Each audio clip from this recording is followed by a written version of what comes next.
Hey everybody, welcome back. Hope you guys had an awesome weekend. Hope you got stuff done. It is fall, so fall is a time of yard work and putting stuff away. At least it is up here in the Great White North. Anyways, today's video, I'm just going to jump right into it.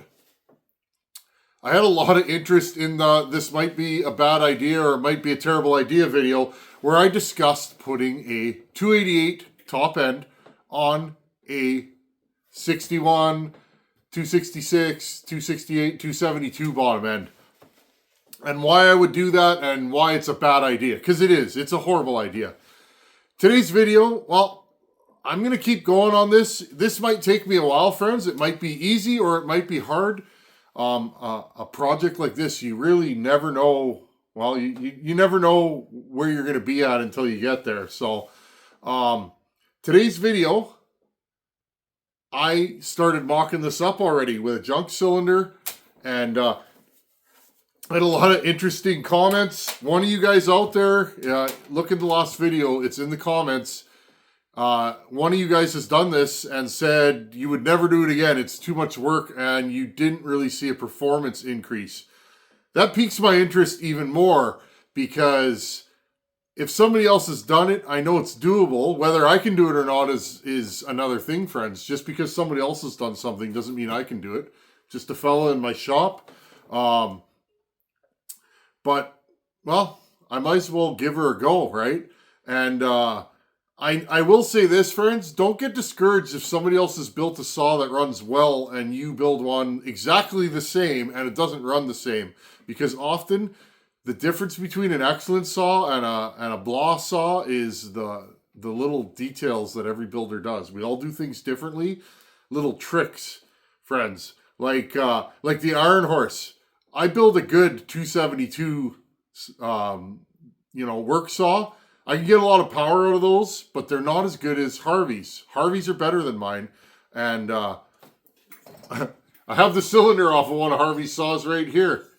And it looks exactly like one of mine. It times like one of mine, except for his run better.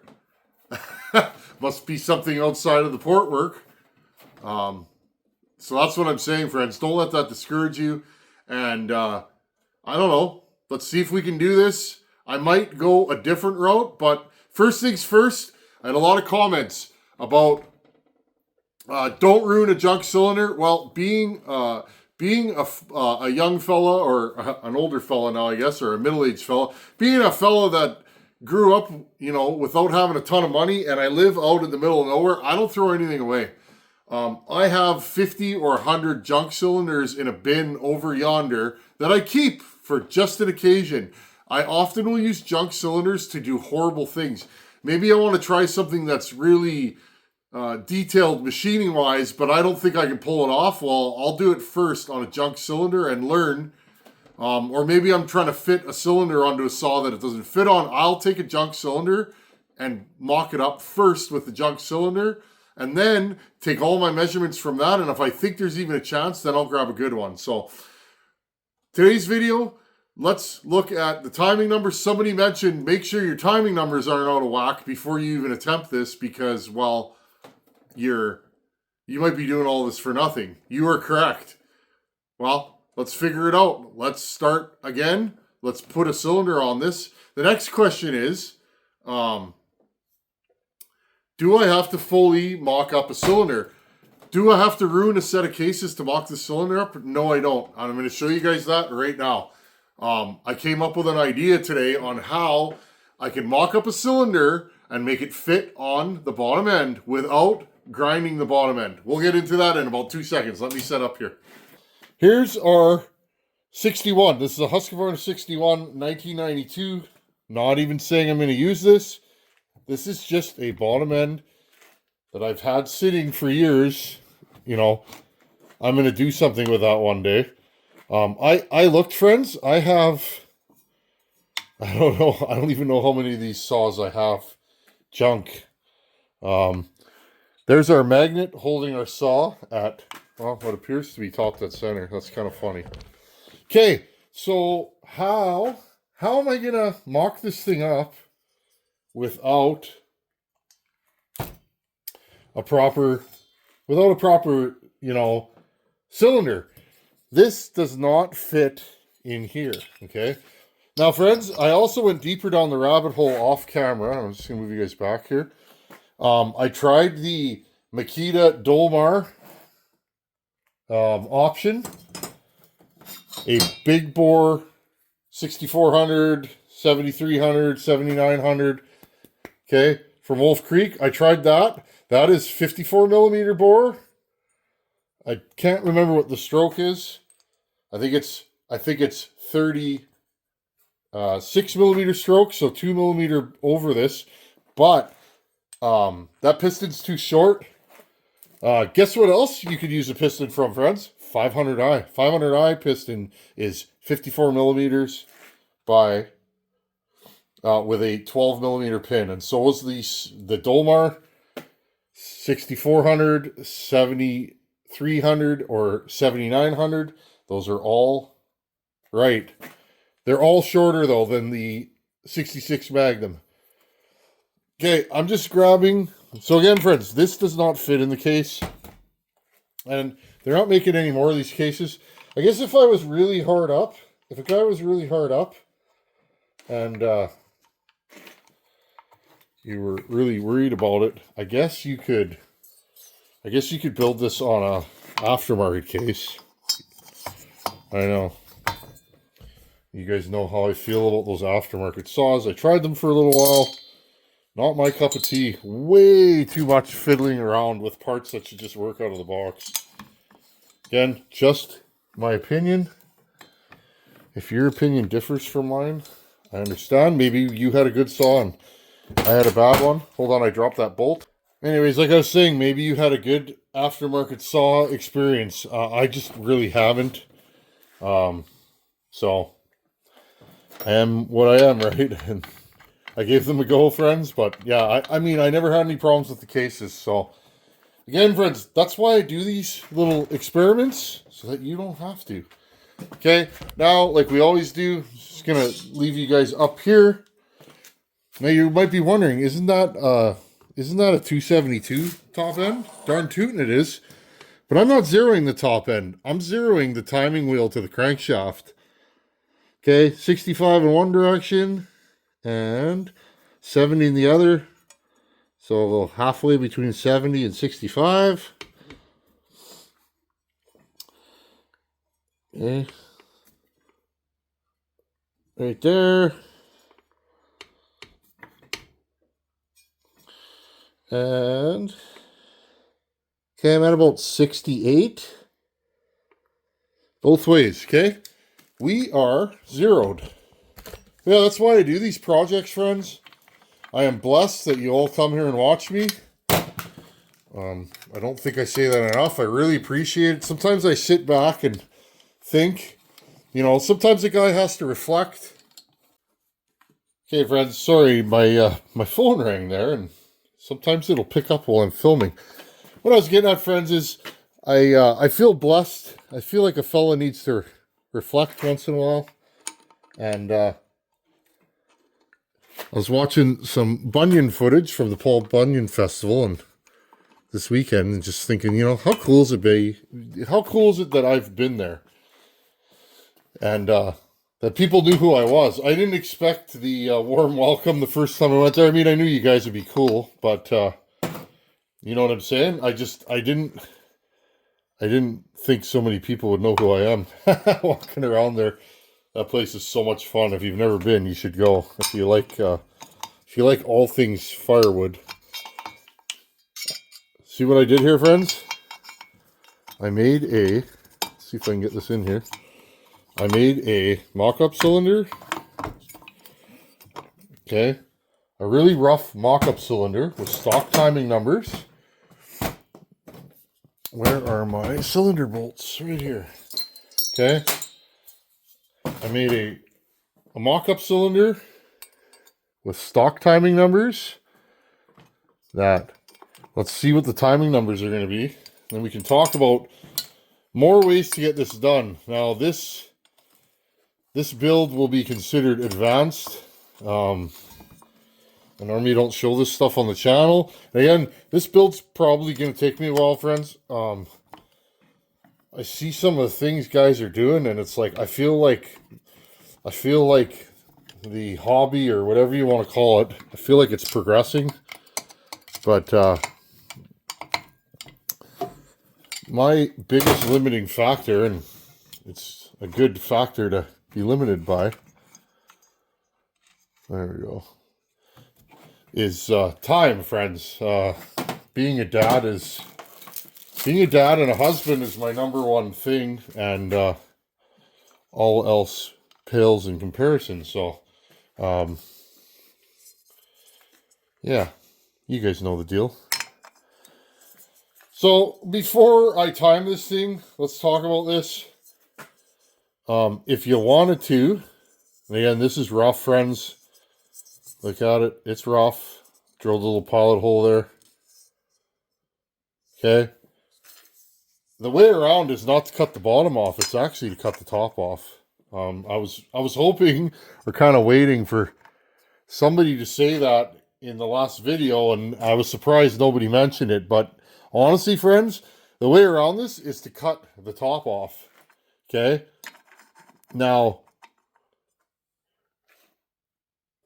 and then, here, I'll just keep going with this. Put studs in, friends. See these studs? These are not the right ones, but you could put studs here. Now, my plan is, with this, is, I don't know if this is going to work, but I'm looking at it. And again, thank you, Scotty Wilson. Another awesome builder. Another guy with a young kid. I don't know how Scotty does what he does. And I think we had the conversation. He doesn't know how I do what I do. I guess, friends, if I wasn't filming everything, I could probably get a lot more done. But, yeah. I'm not in this for, you know, I just like sharing what I'm doing with you guys. So I'd rather take longer and film everything. But he did a similar build to this, and he was talking about doing a two-piece head cylinder setup. So I thought, well, maybe I'll do that. Now, again, friends, so if you look right now, this is protruding. Oh, here, let's just get right into it. I want you guys to see everything. This at top dead center is protruding 46 thousandths, okay? So my idea is machine this down. I left,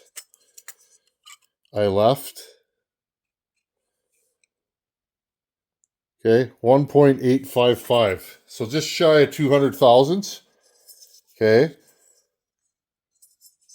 Now, I can do whatever. The nice thing with a two-piece head, friends, is I can adjust my compression to whatever I want it. I can cut the squish band. I can open this up and make a bigger combustion chamber. Maybe we'll do that. The problem is with some of these saws when you build them is you can't start them. They're so hard to start. Okay, so the idea with this is machine this down more. I'll likely end up cutting this fin off, okay? Machine it out. And then what I'll do, friends, is, and again, thank you, Scotty. I was talking to Scotty Wilson about this the other night. What I'll likely do, friends, is I'll machine a groove into here and I'll make a fire ring. Now, I've already figured out I'm going to have a problem with that. And the problem is my decomp right there. So, I'm going to have to make sure that my fire ring is deeper than this. Okay? So that's already an issue I'm noticing. But here's the beauty of all this. As long as my ring does not go higher, okay, it won't catch the top of the plating. Because remember, my plating stops here. So the idea with this is I can machine this lower to get rid of that, okay? Machine a groove into here and make a fire ring so that when I clamp this whole thing down, it's sealed, okay? Retaining my spark plug in the right place. Now, friends, I'm not even saying that this is what I'm going to do, and this will fit underneath here, and I should have no issues, okay? Now, let's talk about 660. First of all, does it bottom out? Remember how the skirt was like extra long? Does the skirt bottom out? Turn the saw over. Okay.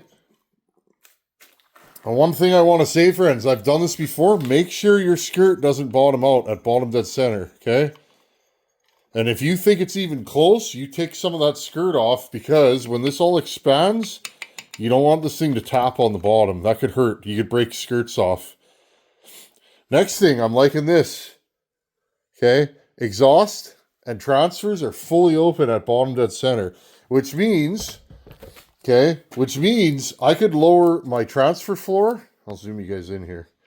There you go. Okay, I could lower my transfer floor without shortening my blowdown, giving me bigger transfers and more flow without shortening my blowdown. That might be something I want to look at. Okay, the other thing is here, friends.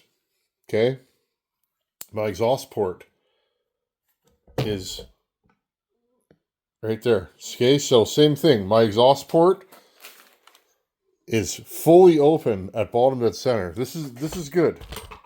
Okay, now we go up. Transfers are closed. And again, friends, this might be the problem. If I can't get this to seal, I won't be able to do this. But, like I said, the beauty is I have a lot of material left here, okay, to set my squish. Less than that. So if I can machine this down past this nut, I should be able to put enough of a groove in there, okay? But again, friends, that might be the end of it. I don't weld aluminum. If I could, I would get somebody to weld that. Okay? As long as this is not a problem, we could get that welded. I think I know a guy, and if I have to, I will call him. Nick, how you doing, buddy? I don't know if Nick's watching this, but Nick has offered many times. Nick has offered if I need something welded. He used to be a welder in a former life. Okay, so that's that. So we know we can do a full rotation. Okay, we know we're zeroed. Okay, that's 180 right there. So now, let's time this thing. Okay, all the way up, all the way up. I'm just going to time it by looking through here. Okay, exhaust is closed. What's our exhaust at? Whew, that's spicy, friends. What do you guys think? Opens at about 88 after top dead center. This might end up being a race saw. Now, how do we fix that? Well, look, I haven't cut the base on this, friends. That's a stock base. Okay, let's say, so if this is 88, let's say we cut the base in half. Give me a second here. Okay, let's say a stock base is 3.620. So let's say we take 100 thousandths off a stock base. I'm going to set you guys back up. Okay, so our exhaust is opening right here, and we are at 88. Hope you guys are picking up what I'm throwing down. Okay. I'm going to move this down here, right to here. I'm going to zero it. Okay. I'm going to turn this until I hit 100 thousandths. Okay.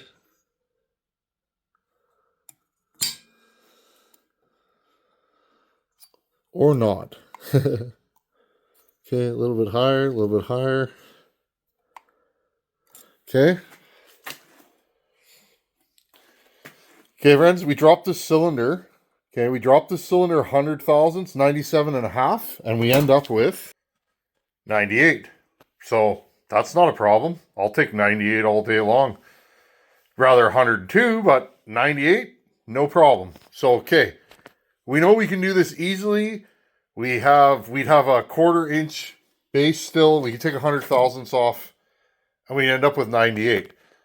Let's find out what our blowdown is, and the most important thing, intake timing, because that's something that's going to really affect how this saw runs. Okay, so our exhaust opens at 88. 88, and where do our transfers open, right? 102. So 88, 90 is 2, and 102. So this thing has a whopping, let's just make sure this works, 88 to 90 to 102. So yeah, this thing has 14 degrees of blowdown. Massive, eh? Which is typical of all 288s. They're a short blowdown saw. The fella's got to ask himself why. I think I did a video on that once, looking at the porting and just how these things work. Okay, so we know that that's doable. Again, I'm probably not going to raise... I'm not going to widen the exhaust on this saw because the skirts are so narrow on the 660 piston. Okay, guys, I'm going to look through here, through the intake side. Our bottom ring protrudes into the intake at bottom dead center. Top ring does not. I like that. I prefer if no rings got in there. So again, we're going to have to pay attention. If the ring locators are in the intake port, I will probably pull off the bottom ring because I don't want to snag it. Okay, friends. Our intake opens at 56. Okay. Opens at 56. There. We'll go bottom dead center. 180. I'm just going to go total opening right now, okay? 56. And it closes at 56. So 56 plus 56 is 112, which means we can cut, we have no intake timing problems on this saw. So again, just to go over this again, this is a junk cylinder. I did this for mock-up purposes. I now know that this could be a problem, so I may have to have that welded just to give me some seal here. But again, likely I'll have to talk to Scotty about this again because he's done it and I have not. But I think the idea is I want my firing, kind of out here, which means I'll be past where this is. I don't think any JB weld's going to hold on there, but okay, I got it out of the top, but not out of the bottom. So again, friends, if we take 100 thousandths off the bottom and we want to cut this off, this may not work, but I'm going to try. Okay, we still have, I'm just measuring. We still have that much left to the squish band, okay? So, really we have, okay, sorry, I got to zero that. Okay, we have 189 thousandths. And so yeah, we get about 50 thousandths to play with in here. So again, if I drop this 100 thousandths on the base and I machine this down, I think I can make this work, friends. 170 thousandths. So this would be, yeah, I think we could do this. As long as I get rid of this little nub in here. Or I have to cut the cylinder higher. Okay. I have to cut the cylinder higher. Like, friends, I cut the cylinder right here. Okay. Last time. This time, I may have to cut the cylinder up here or on top and machine it down. Okay. So what I may end up doing is on the next go around, I will cut the cylinder higher, avoiding this decomp hole. The other thing is, friends, the biggest issue with this hole being here is that I will have a leak. So again, I have to machine this in such a way that, let's see, what can we do here? So if I cut this over the decomp hole, here friends, I'm just thinking out loud. I'm measuring over top of the decomp hole by eye right now. If I cut this over top of the decomp hole, just looking through the hole for my measuring apparatus. If I cut this over top of the decomp hole, I'll have 200 and... Okay, so that's what it's going to be, friends. I'm going to have to cut this above the decomp hole, probably... Okay, let's say I'm going to cut this here, okay? On top of this fin, I'm going to screw a decomp in there. I'm going to put Loctite on it, and then I'm going to cut it off and grind it down, okay? Which will mean my cylinder will be higher, okay? Not by much, though, but it definitely will be higher. Then what I'll do is, friends, I will machine the base.